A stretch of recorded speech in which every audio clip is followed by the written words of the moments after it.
People bore me. We can't upset Andrea. That's the rule, you know? And if you do upset Andrea, what you have to do is hold perfectly still. She can't see you if you don't move. That's actually very true. You know, that's accurate information. she'll just think that her internet fucked up. That's true, actually. Everybody and just that's freezes. literally true. We just Like, all hold still, freeze on a funny face. That's why every now and then I'll go like, "Am I here?" Because like everyone just stops moving for whatever reason. That's why I'm always moving. I always have to have movement here. So everybody, hello, welcome to this week's show. What up, man? We've got like a lot to talk about, and it's kind of fucked up, but we're going to be talking a little bit more positively. Despite the fact that we have the burning world behind us, we've got some positive shit to talk about. We're going to talk about like some international victories and good shit that's happening on the left. One of the reasons I think people don't get involved in shit like this is because all you see on the news and on Twitter is us fucking taking L's all the time. So I want to talk about some fucking W's. They're not fucking the big W's that the world needs, but they are like, fucking proof that positive change is possible. And we're also gonna talk a little bit about this convention shit that's happening, because that's the number one thing. And Bill Clinton is getting exposed the day of his big speech. I know it's great. I love it. I don't know if y'all have seen Bill Clinton lately, but he does look like Skeletor. I thought he looked like that in 2016, and yet somehow he still hasn't fixed that. Like Joe Biden was kind of looking bad, and then he got like some surgery going on. Yeah. Hillary Clinton, I think, just ran out of blood to suck from him. That's very good. I like that. Because like even Hillary Clinton's face is starting to sag. Have you ever seen her without like optimal lighting?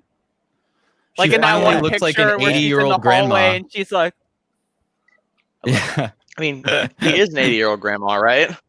Yeah, basically. I mean, Bill Clinton looks like the crypt keeper, or I guess since he's a neolib, like the means keeper. What would you call it? I don't know. That's a good one. But we've got the convention. We've got positive news on the left in general, worldwide, and we've got like this trad wife thing. Can you tease what the trad wife situation is? How could I tease that?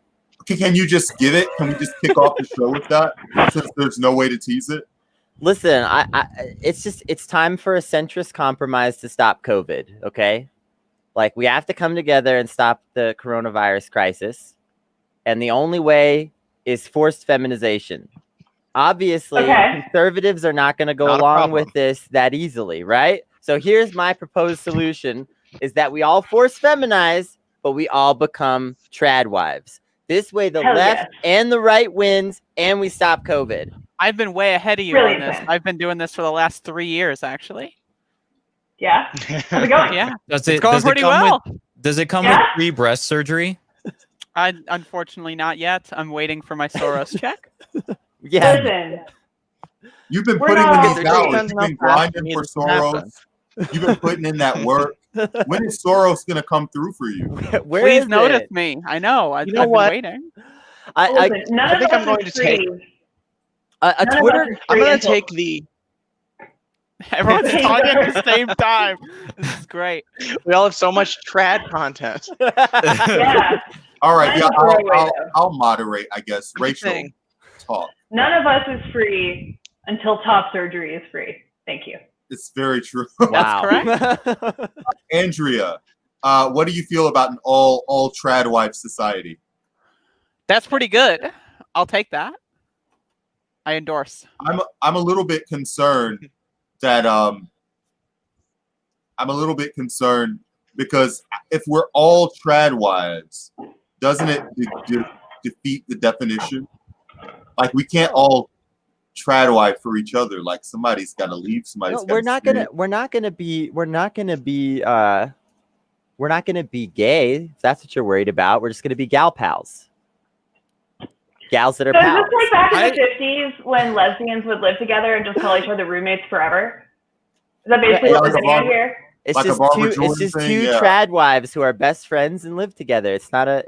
You don't need to read anything Mhm. more into that. Okay, It's liberals. like a sitcom. You wanna that you've seen 15 interpret times. everything through your modern, gay agenda lens. But it used to be that two women could just be pals. All right. Well, as a moderate on this issue, I do have to ask, how can we afford to pay for it? It seems like this. A Twitter commentator insisted on our Twitter a while back that it was very easy to be paid to be Antifa and get Soros checks. So I mean, Look, I my think feeling the is- Antifa paycheck is a lot lower than the forced feminization surgery procedure. I look, don't know. this is gonna save us money, Brandon. You're disagree. looking at it all wrong. This is gonna save us money because the cost of coronavirus healthcare is through the roof. We all know this, right? So by comparison, the cost of turning us all into trad wives, not that expensive. So this is really about us all staying home. So I want to interject here and let you guys know that there's probably a non-zero chance that someone took their selfie in FaceApp and swapped genders according to the filter and went, yes, let's do that. Andrew, Absolutely. have Why ever wouldn't put you? yourself through the face app to see what you would look like as a I different don't know what gender? that is. I'm going to be honest. That's very wise. Really? What is FaceApp? It's an application for like For recording citizen data. I mean, wait, no. It's, yeah. I don't use apps. I'm sorry. I'm a millennial. I'm not a Zoomer. I get a smartphone. The first thing I do is just delete everything but the phone app, and then that's it. Yeah. And then Done. install No. Twitter. One step. No, that's no. That's where it all goes wrong. Yeah, Hell that's yeah. once you get the Bird app, your life just Your goes life downhill. changes. and Yeah. it's not changing good ways. Like, No, that can't. Flappy Bird. We all remember that. Oh boy. Truly My a John brought me legend. a tart, y'all. Wow. Oh wow. very nice. Fancy. Right? Surprise What would- tart. I'm jealous. I'm. We now we just need someone to come cancel you for eating bougie food.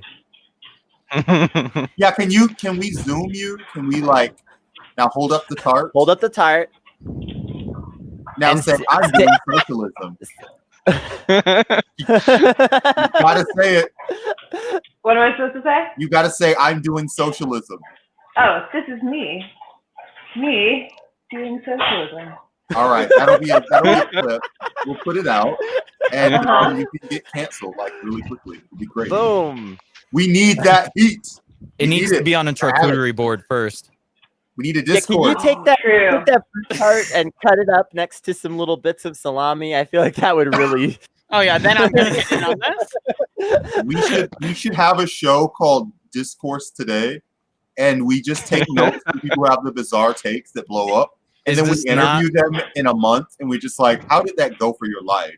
Like, yeah, Oh, that'd be yes, I good. like that. That's a great idea. Are you better off or worse off? Alyssa, you should come on because we actually do want to talk about Santa Cruz as one of our things. So if you can swing by in like 10 or 15 minutes, would be rad. Yeah, it would be trad. Because we're talking about victories. It appears the left, that's Rachel one of our was topics. successfully canceled from the stream. Oh, self-cancellation. Yeah. Yep. Rip. You hate to see it. Do we have Um, anything more on the trad wife world? No, that was just a dumb bit. That was. I read an article about how estrogen might block COVID, and I was like, Oh. Really? that's Then okay. that's This is how my you know. this That's is kind my of meme for important. today. You left out the most I mean- important information from this. You left out Yeah. the most important part of the bit. It's fine. I We'll come didn't, back. leave to it, that I didn't tomorrow. leave it out. I'm literally about to put the article on screen, you babies. But that's The only meme. reason it's taking so long is because my computer is being really You- bad about you- loading. Yeah, that hey, look page. at all of us with our Drive fucking by? estrogen.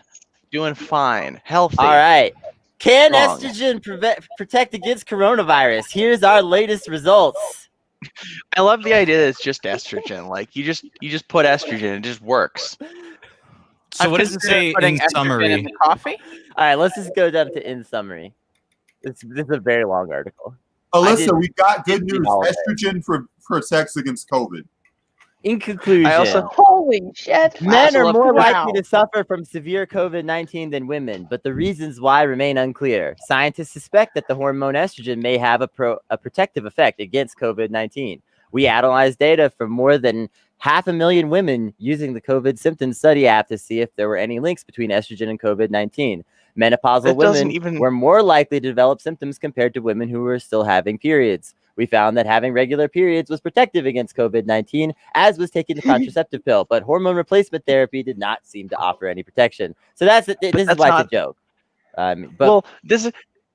So one, hormone replacement therapy, they're only referring to that being done on cis people, almost certainly. Cis people who are postmenopausal, which is crap. That's a useless metric. Ooh, Also, just the fact, I'm here for this take. I mean, right, every study that says, like, if you just Google is HRT X, it just basically gives you a study of, like, 1,000 cis people who are like postmenopausal, they did HRT too, which doesn't actually tell you anything about HRT at any other point in your life or for any trans person. So, like, no, there's no reason to say that, like, because, like, I don't, like, fucking bleed, but I still, like, have my, like, 1 week out of the month where I PMS hard until my body is like, now you start bleeding. And it's like, yeah, we don't actually do that because there's nothing to do that. It's like, does that protect me? I don't know. They're not being specific. They're just basically saying, if you're a cis woman, you seem to get less COVID than cis men. And if you, what does that mean? Since Men are superior. That's what it means. Since it's not specific, I think we should just all take our chances on forced feminization. I read an article actually that was about the gender differences in COVID and, like, COVID severity. And I don't know if this has been since disproven, but one of the researchers they talked about in that article was actually specifically talking about how that researcher thinks the reason that men get it more often has to do with the number of, like, specific attachments on, like, the cell. Like, there's a specific kind of, like, receptor that is more common on older people and more common on men's cells, which is why kids seem to be relatively protected and why women seem to be relatively protected. I don't know if that's true. I'm paraphrasing it poorly. I read it, like, a couple weeks ago. Like, it could have been since then refuted, but that was an explanation I read from, like, an actual journal that seemed promising. That's so much more sensible. They actually put, like, okay, so we found a receptor that COVID attaches to, that et cetera, et cetera. That makes sense. Then we have all these studies where they're like, we used an app to, like, self-report women getting symptoms. Like, what is that? Like, I have a problem. Yeah. I'm all for actual mechanical processes that they can determine, rather than, because if we just say estrogen protects us, we get the kind of discourse that foolish people like us engage in, where we say dump atrazine into the water, make the frogs gay, make us all women. Gay community path space. Oh. I mean, obviously, I think the world would be better if everyone was gay, but in reality, when we say these things, comma, the FBI, we're joking. It's a joke. We're not really going to poison the water supply with estrogen as much as I love the idea of turning everyone gay. It wouldn't get rid of toxic masculinity. I'm not joking. I'm coming to your house, Mitch McConnell, and I've got HRT with me. You are going to. Watch out, we're going to go to Pence's house next. No, that's my new conspiracy, the HRT attack gun. We're putting HRT in the milkshakes and throwing them. Oh. Next week, a cop's gonna post on Twitter, my McDonald's coffee had hormone replacement therapy, didn't it? This is anti-cop discrimination. And it'll be a picture of, obviously, like, a children's vitamin gummy. Yeah. Honestly, we can just make that now. We can beat them to the punch and put it on the internet now. Like, they're not going to be telling the truth either. Why not us? Why don't we get the clout? Let's get the clout. Let's register an account that's, a fake cop just complaining about fake harassment, and we'll get like 50,000 likes on, like, a post where we, stick cotton balls in a soda bottle or something. John Boehner will sing a tribute song about our fake cop. Let the eagle soar. It'll be fucking great. William Shatner will retweet it. This is really disheartening. James Wood retweeted. So did you guys see the new Epstein-related pictures that got released from the TrueAnon pod? No, but if you want to talk about that, can you get the pictures? Yeah, and let's pull get them into up? let's get into that shit. Yeah, let's talk Yeah, about the okay. convention. Because it's like we said, Bill Clinton is speaking tonight at the convention. Like this is his big night to like At be the the pedophile convention? I'm glad Yeah. he came out like that. Okay, cool. yeah. I'll send the link in the private chat, but that way you can post it up. But yeah, so if you guys go to @TrueAnonPod, you'll see like Cool. the latest thread of pictures of Bill Clinton, Chris Tucker, Kevin Spacey with Ghislaine Maxwell, as well as a bunch of underage teenagers. Oh Yep. God. And Bill Clinton's Zoom supposed in. to talk Whoever's tonight. controlling our camera here, zoom in a little bit so we can get those pictures nice and big. Even a little bit bigger than that would be okay. And let's scroll down a little bit and let's make it high. Ugh. Oh God. Cool. Totally No. normal. Can we? Oh, No. fucking Spacey. I hate him. Every Kevin Spacey photo, he looks like he's just like, shit, why are you guys taking pictures, damn it? I know I'm this is gonna sorry. haunt me Kevin- 15 years left from now. Kevin is the every only picture. one who has of the correct facial expression of like, maybe we shouldn't be taking a picture of this. Which again, Right. I'm glad they Constantly. did. But, Oh shit, I'm getting caught again. oh shit. Chris Tucker's just with his fans. I don't know what's the problem here. So yeah, that's the thread. Yeah, if you look What's at that too, there's another response to it, but it says Casey Wasserman was on that trip too. Like of Debbie Wasserman Schultz. Yeah, what the? Okay, sorry. There's a picture of Bill Clinton getting a massage from a blonde-haired lady. That's not Hillary Clinton. But anyways, there's an article also of Chris Tucker that was linked that has like the eye open emoji from TrueAnon. But basically it's Tucker basically saying like, yo, dude, I tried to tell Michael Jackson to be like, he was basically protecting Jackson from like child molestation charges by saying that the parents were iffy. Were hippies, you said? Yeah, we're iffy. As if they were going to go to like the press if something were to happen or whatever. Uh-huh. So predators protecting predators, it seems. I mean, yeah, absolutely. That's the entire bourgeoisie. Like, you don't enter the bourgeoisie without being a predator. You just don't. Like, whether that is a sexual predator honestly. or just like It an is the existential threat to humanity, like, I that's how you get there. And I really feel like there's something to be said for like when you guys, sorry, somebody's literally dying in the comments right now and is making me laugh inappropriately. Can we acknowledge this? There is a meltdown going on in the comments. fucking but I'm we were- waiting. we haven't It's so really good. addressed it yet. It's been pretty good though. This is what happens when you jack into my live stream. This is the good stuff. I love it. I'm honored to be a part of it. And I just want to give a shout out. I hope you get your heart medication, Jane Doe. Anyway. My favorite part about it is that they were, yelling at you about like you're an idiot with no platform, and they literally gave you money. Like I'm really confused by what level of simping this is. Like how many layers? How many layers? Look at this! Look at this! How many layers of simping is this? Are we on right now? We talk about this constantly, right? We talk about this constantly. The reason that people like this do this is because they have a humiliation fetish.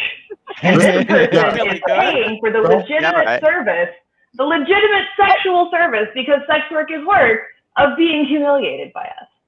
And we're so grateful for that. Thank you for being This here is my with us. favorite comment of the bunch.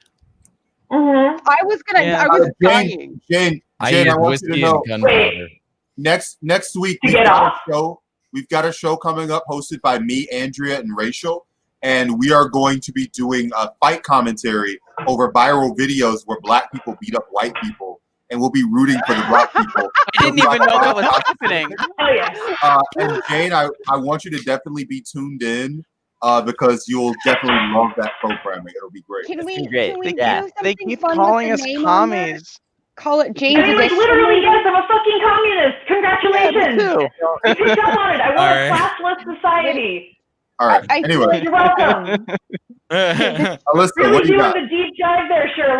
Yeah, Jane, no more comments on screen until you give more money. Sorry, that's just how it works. That's true? You gotta keep simping. You gotta, you know. All right, you know, gotta this is- pay the simp toll. Yeah, this is the simp tax. I mean, I don't know what to tell you. I can't just give $5 out minimum. free dunks all day. Like, you have to pay to get dunked. For real. For real. So hey, let's talk news because Okay. we don't. Do we have anything else about Bill and Epstein and predatory behavior? Any of that? Have we kind of exhausted I'd be that? interested to see if there's any Never live reaction to the audience or something like that. There won't be, obviously, but I would love to see the flames being stoked because I know Griff Shop has made a reaction image out of those pictures of Bill Clinton getting a massage. So it'll be really interesting to see if you'll see live tweets or whatever, and them just getting spammed the reaction image of Bill Clinton getting massaged by an underage girl. That'll be nice. I'd love to see at least that, and then like the mainstream media going, "Wait, what is this?" or whatever, for the folks not in the know. Because more attention to it, like the diehard saying of last year, Epstein ain't going away. You know, but I don't know. Yeah. I'm I'm just gonna chill on this island for a bit, so we'll see where it all takes us. All right. So hey, let's talk positive news. We're gonna do do this it. for like 20 minutes. I've got Hell like yeah. 4 or 5 good things that happened this week. I'm a moderate on positive news. Can we cut this down to 15 minutes? But you guys are gonna talk about these things Yeah, it's gonna without turn into necessarily 45 fucking minutes. obliterating them. But actually, if you look at the details, the Austin City Council on Thursday voted unanimously to cut its budget by $150 million after a similarly sweeping defunding effort in Seattle led to the resignation of their police chief. Austin's police department has been doing a lot, coming under fire, and we have had Donna Imam on the show talking about the kind of institutional changes to her local department that we are potentially actually seeing happen right now, which is really rad. That's rad, yeah. They've cut about a third of their budget and have eliminated $21 million from the department and are reallocating funds to social services, food access, violence prevention, abortion access. An additional $80 million will be slashed during a redirecting process to other departments, and $50 million will be diverted towards, quote, alternative forms of public safety and community support through a new program entitled the Reimagined Safety Fund. The Austin Police Department, in even better news, is fucking mad. The budget proposals continue to be more ridiculous and unsafe for all. They're going to ignore the majority who do not want the police defunded. The community will need help at the Capitol. So this is something that's been happening for months now. 13 cities have moved to defund their police department since these protests started, according to Forbes. So how do you guys feel?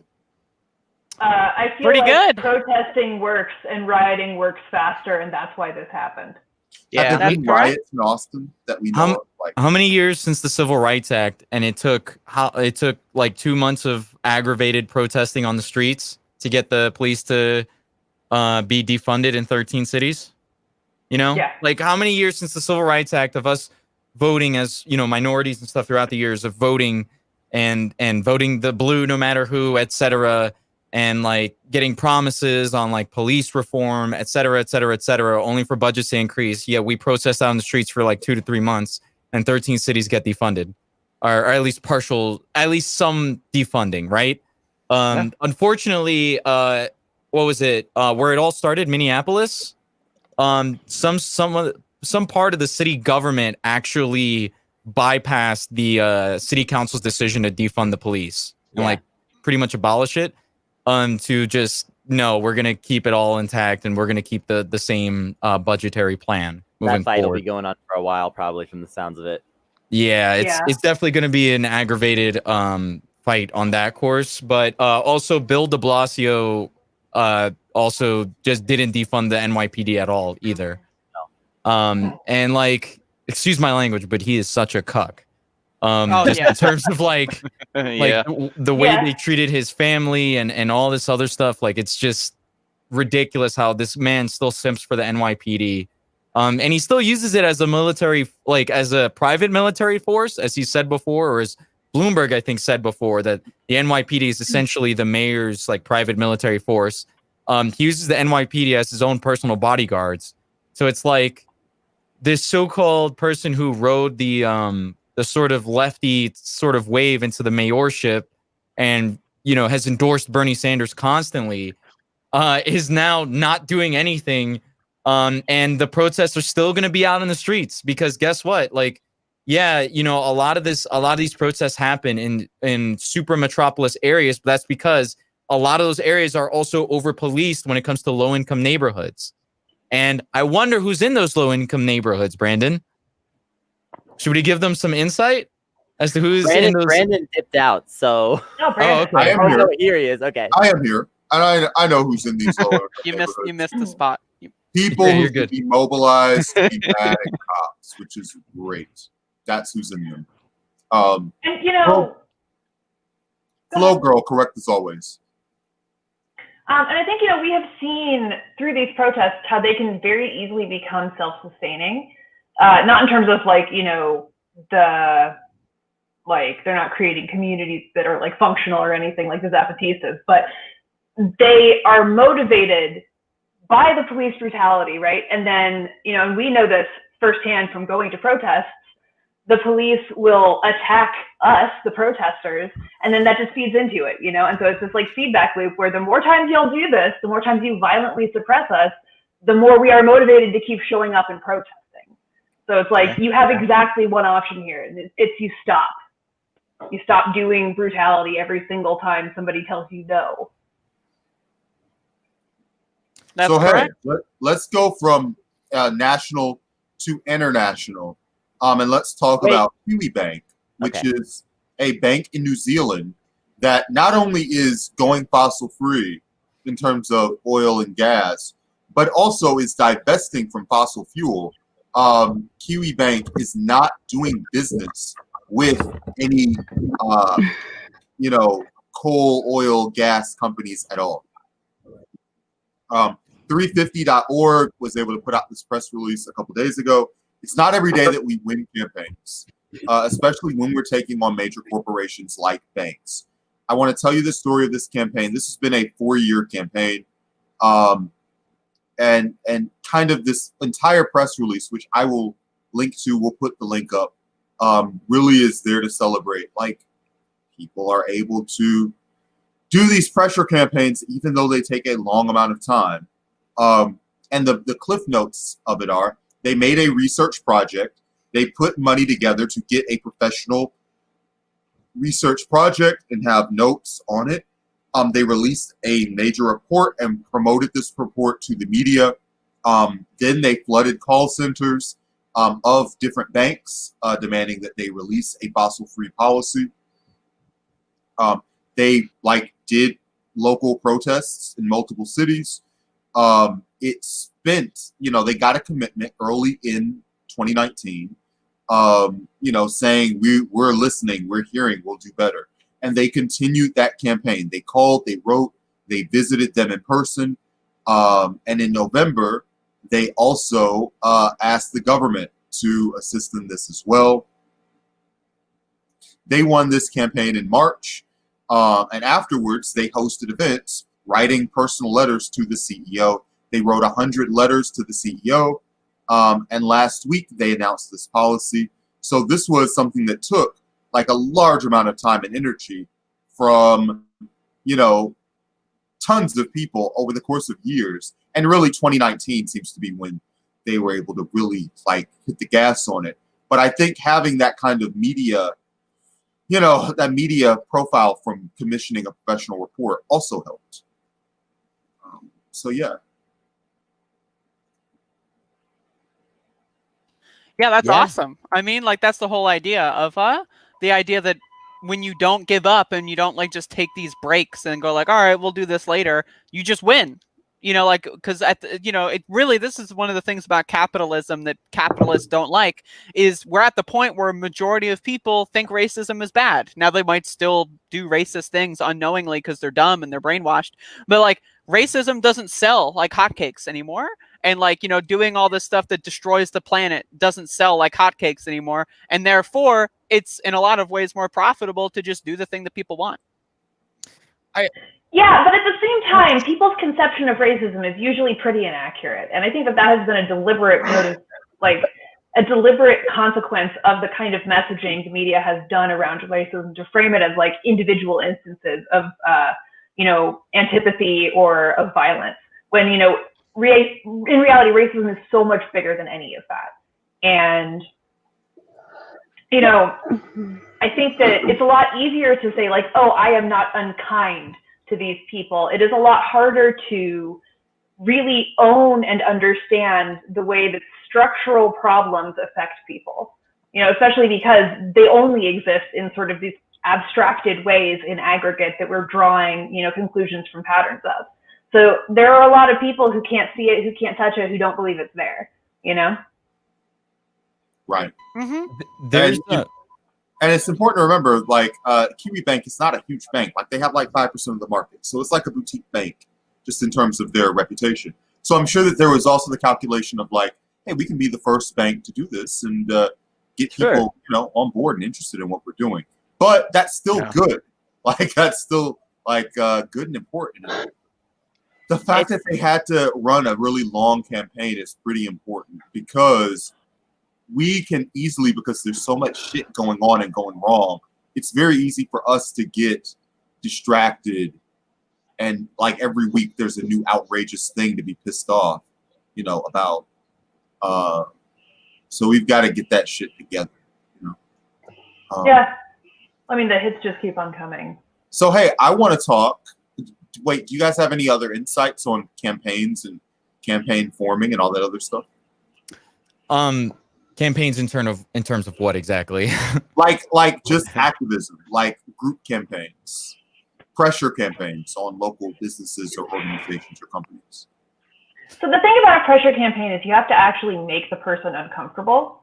I think teach-ins are probably the most sort of loud but nonviolent way. I'm not like a #1 expert in nonviolent protest or anything, but teach-ins, sit-ins, physically putting yourself in politicians' place, in their spaces, and making yourself annoying until they do something to fix it.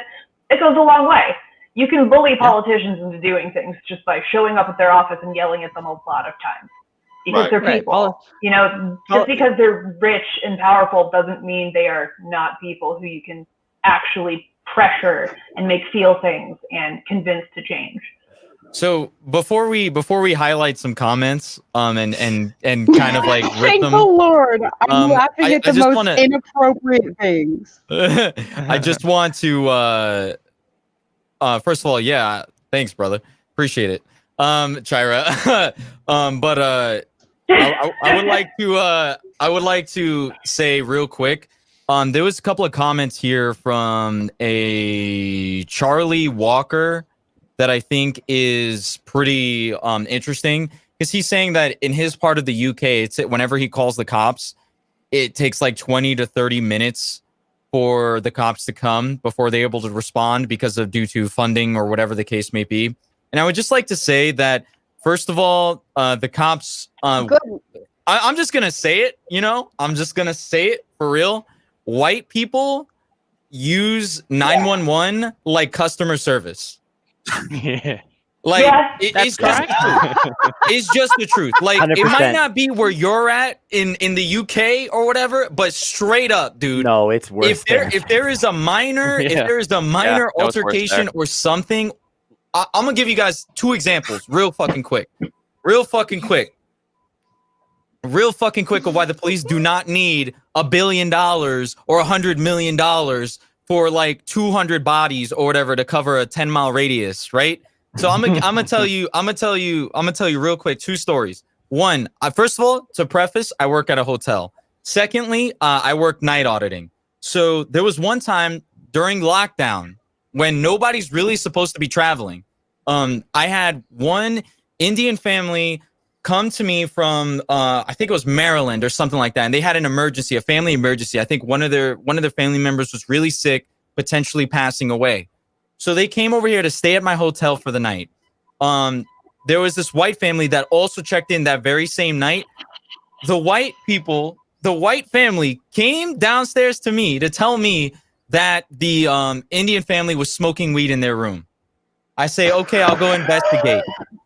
Our hotel policy for smoking weed in your room is a $200 fine, right? That's big enough already, right?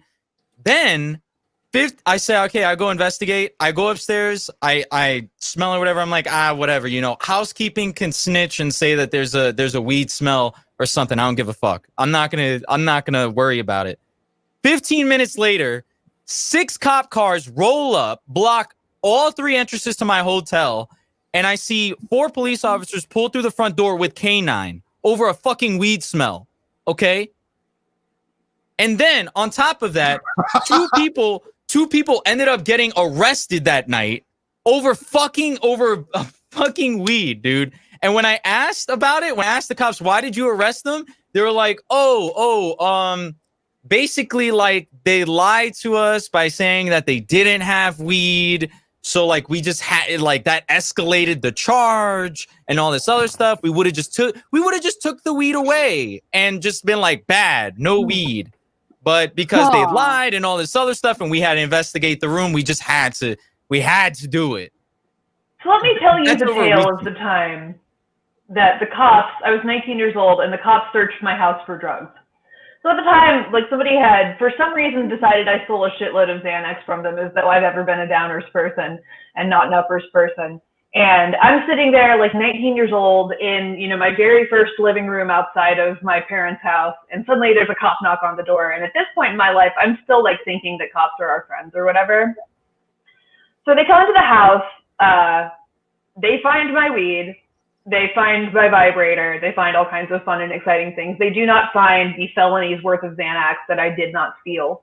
And then they just sort of said, well, you can't keep it. Okay, bye, and left. And that was it. That was the whole thing. So they just stole your property? They just took my weed and then left. And that was it. Yeah.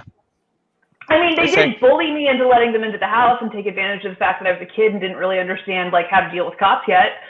And they did actually only show up at my house because they were like directly friends with the person whose drugs were stolen and doing it as like a favor, which is still shitty as shit. Like it's still bad. They were still bad, but they were nice to me about it.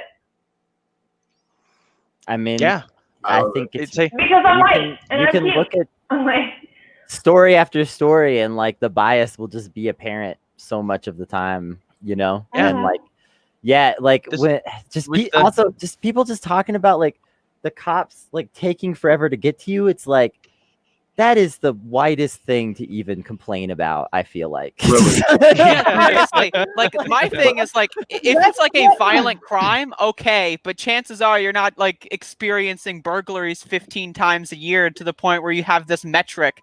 Chances are you're calling the cops for annoying stuff, my neighbor's really loud. It's like, okay, deal with it. What it is that Charles is calling the cops about that he's so concerned about. Because most of these people are calling the cops because they don't want to get their ass fucking beat. Like you're at the park, somebody's minding their own fucking business. They're having a fucking cookout at one of these little shitty ass fucking public university grills or one of these fucking public park grills, and they're fucking swear to God, I'm gonna beat the shit out of some of the people in this comment thread.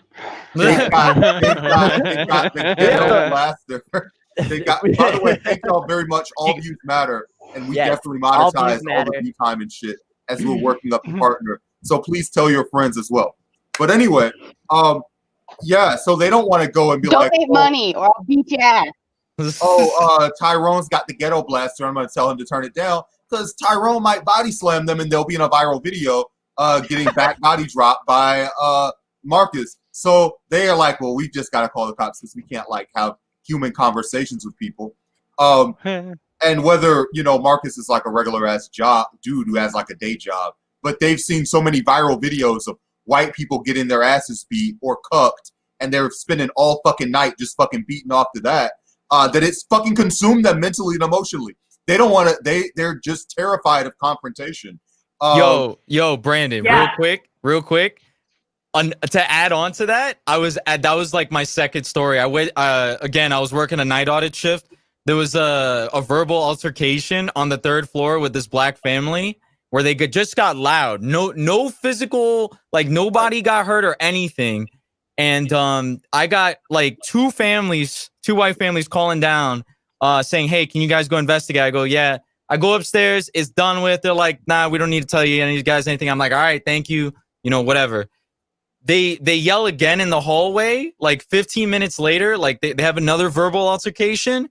And I get 6 calls this time. And one of them saying, "Hey, if you don't call the cops, I will."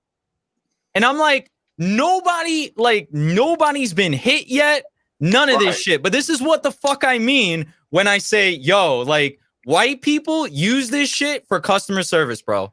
They think it's their own fucking private security force that they can drive around and do whatever the fuck, yo. I mean, that shit is wild. That really is it not, you though? highlighted the I mean, exact that's problem. kind of exactly what it is.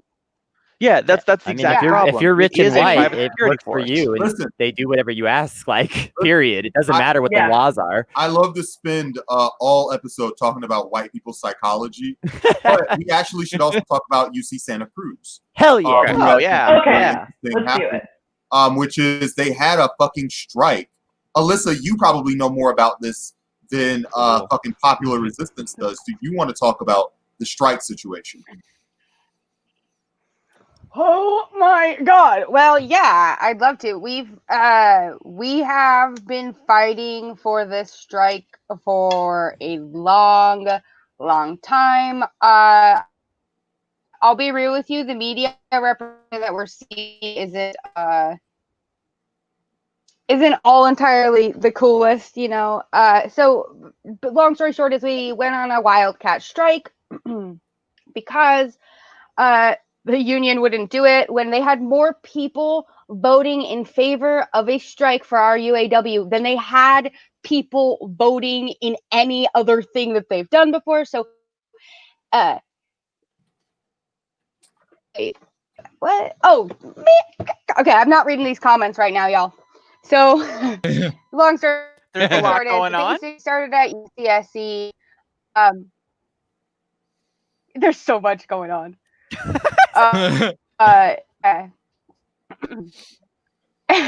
And god damn it, take me off the big screen. Fuck. So long story short is I have a computer delay. So we went on this Wildcat Strike. So the first iteration of it was we were demanding a COLA, so a cost of living adjustment.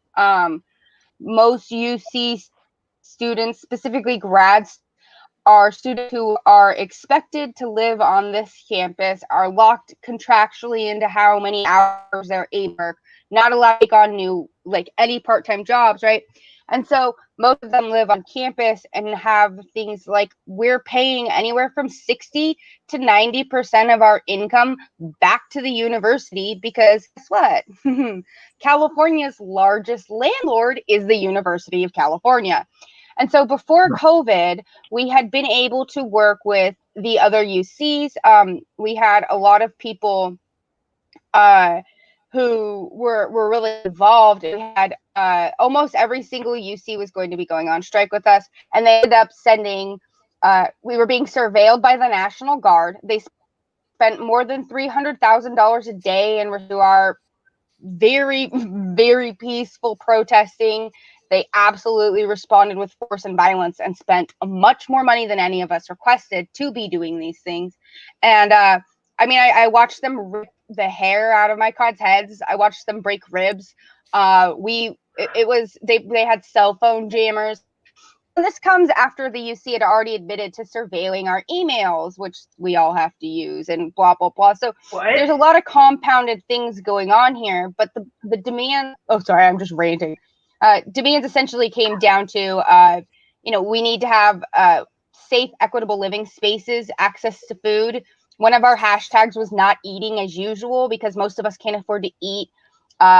Awareness and advocacy for the Black Union and days for college off campus. When COVID hit, obviously our physical presence was super annihilated, and we were able to still kind of keep going remotely. And the response was for them to fire 41 students, more than 41 students. And so now we get into how they're trying to spin it to the media right now. And that's kind of a whole other shit show. But that's like the basic background, I think. With their reinstatement, how much extra money are they getting? Like with the COLA.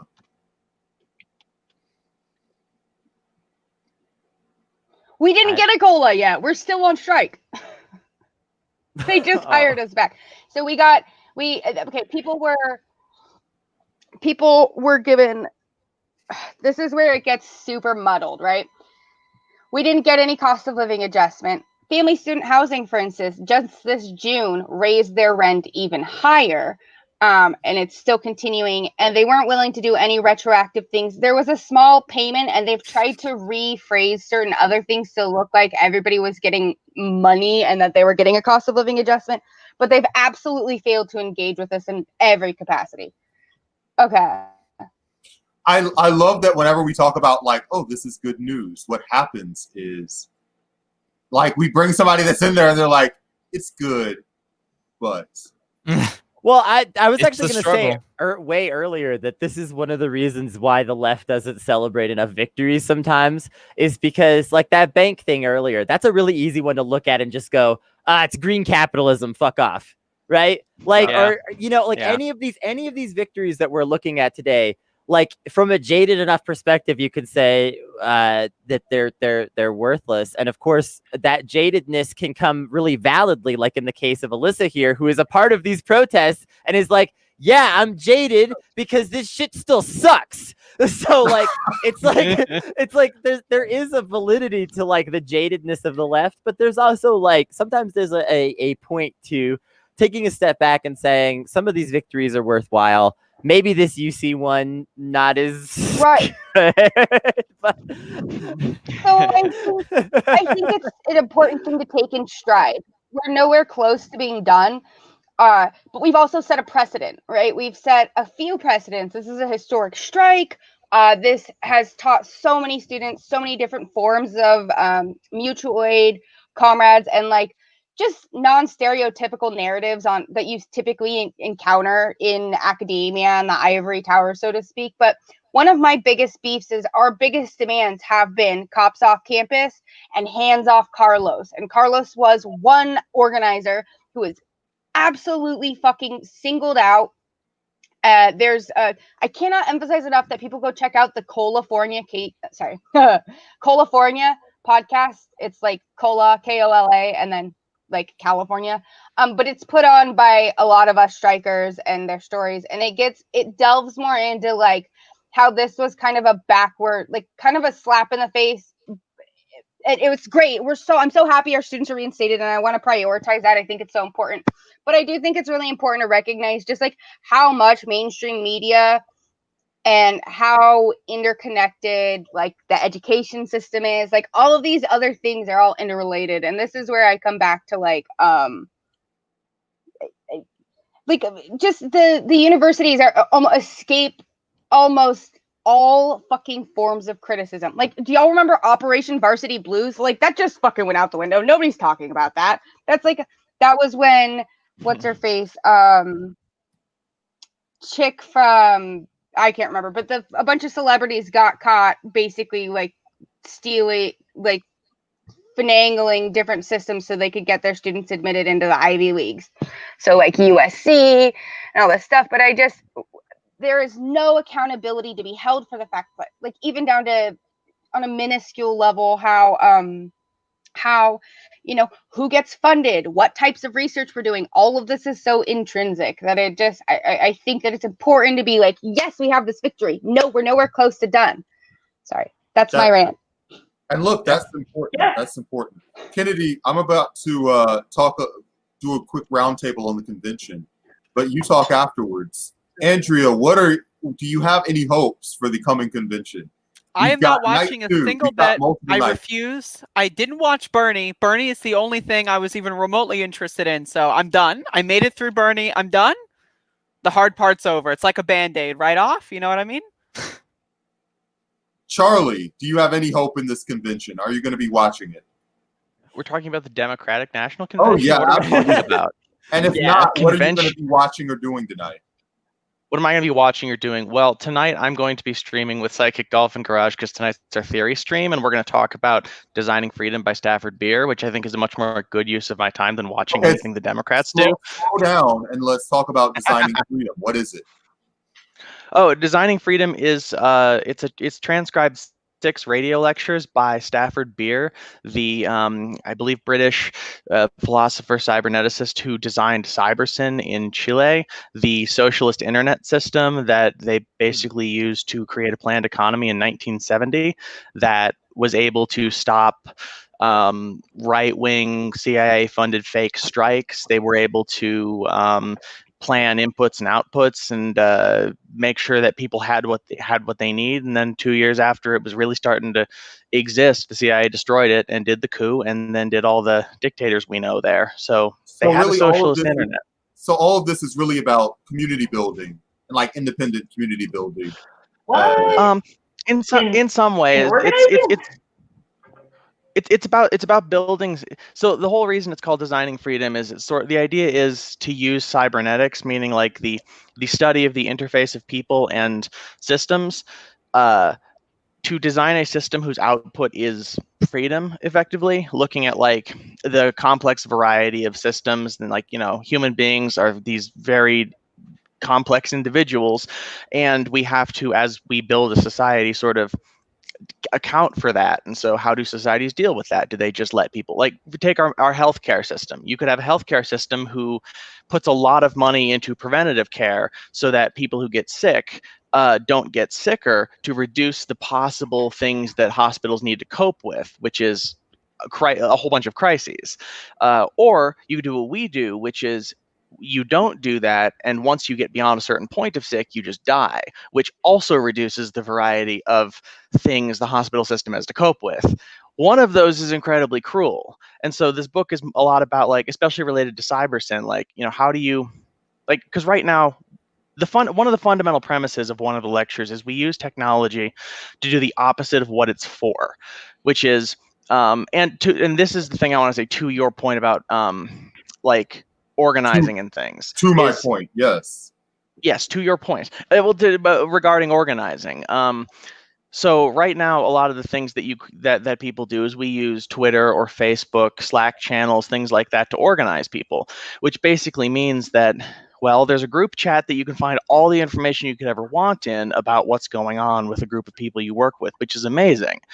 But it also means that every single thing in that list, from there is a protest everyone needs to go to, it is incredible, to I made a cake, to, hey, we need to have a short discussion about the wording and the language in this document, those all have the exact same emphasis and importance. So you have to, as an individual, figure out what's actually important for you to participate in and do that, instead of what you would want technology to function for, which is to rapidly transmit information. So, for example, if you organize people in a group chat, you as the individual have to be the attenuator of this big mess of shit that you have to figure out. Sure. Whereas if you are, say, organized block by block or in smaller communities based on geographic area, you're using technology to rapidly transmit information across people, which is a much more useful thing. Yeah, I see what you're saying. And we have a system kind of similar to what you're talking about in Atlanta.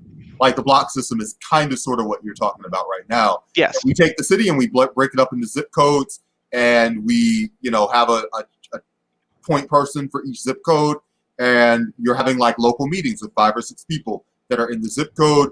And then it's, what can we do internally as a zip code that is responsible to like the needs of the people that are in that zip code? What kind of shit do they want to do? What are they interested in?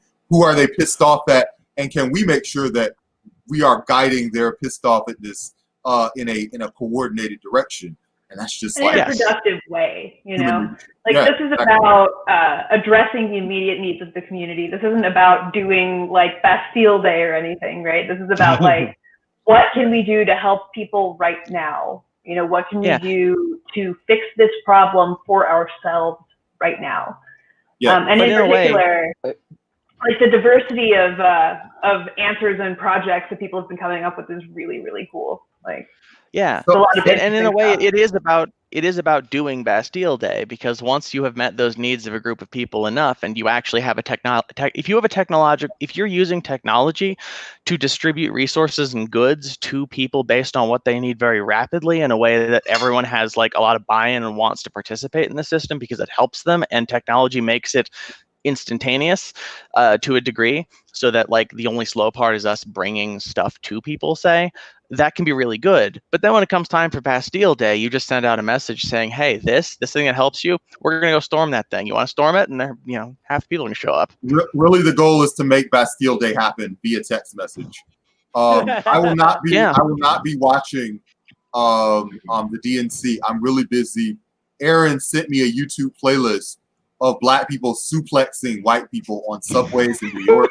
Yes. There's lots of viral videos of this interracial violence, and Wait, are he you says gonna that this is stream why we watching need this? the police to be abolished, so that no one can help when the subway fights start, and that the white people will be just completely defenseless. I've seen white people win subway fights, but apparently it doesn't happen very often. And so I'm just watching that. I'm also playing the fucking jock jams in the background. If y'all remember that. Hey. And so that's and I would just be like completely invested in that tonight. Kennedy, what are you doing tonight? What's happening? I might watch some of the DNC, but really I want to just share something with everyone. Okay. That I was just made aware of. This is not a parody. I checked. Wait, oh, well, okay, she spoke. Okay, that's still funny. Wait a fucking second. This is not a parody. Yes, like This can't be right. This is This real isn't a life. meme. This isn't a meme, is it? This is not a meme. I'm No, sorry. this has. Oh. This No, I can't this know is a be. meme. We can't live feels in like this a world. meme. It really No. feels like a This meme. is a meme. It's not. It's How is it not a meme? It's not a meme. This is all I We really live in have. hell. This We is live all I in hell. really have We to have say died. about the DNC. This is all I. Wait. That's all I have to say. That's my comment. We have died. Nothing we are in has hell. loaded for me This is yet. it The forever. internet's Like, slow. Wait. dude, We're just in hell we're not forever trying now. to slow down for your prehistoric computer. We have to wait for your computer to watch something. We'll never watch it. You know this. All right, Kennedy, what else you got? Poor. That's all I got. That's all I got. I'm massively googling to Unless- find out if this is a meme. Are we wrapping up? Yeah, let's wrap, bro. All right. Well, look, we've had a lot of comments today. We haven't obviously addressed all of them, but there's been a lot of talk about camera angles and seeing something, and we didn't want to leave this stream off with you guys just disappointed. So prepare yourselves. Haha. Take a Get breath. ready, baby. Oh, here it is, boys. Here it is. I hope you're thirsty. Oh, this is what you wanted, right? This is what you wanted. Oh, ooh. Oh, there's Collarbones, hell more. yeah. Okay, I know. You I didn't have- want. I get. Look, I get. You didn't want to see. I know who you really wanted to see. Okay, hold on. Let's have. Oh.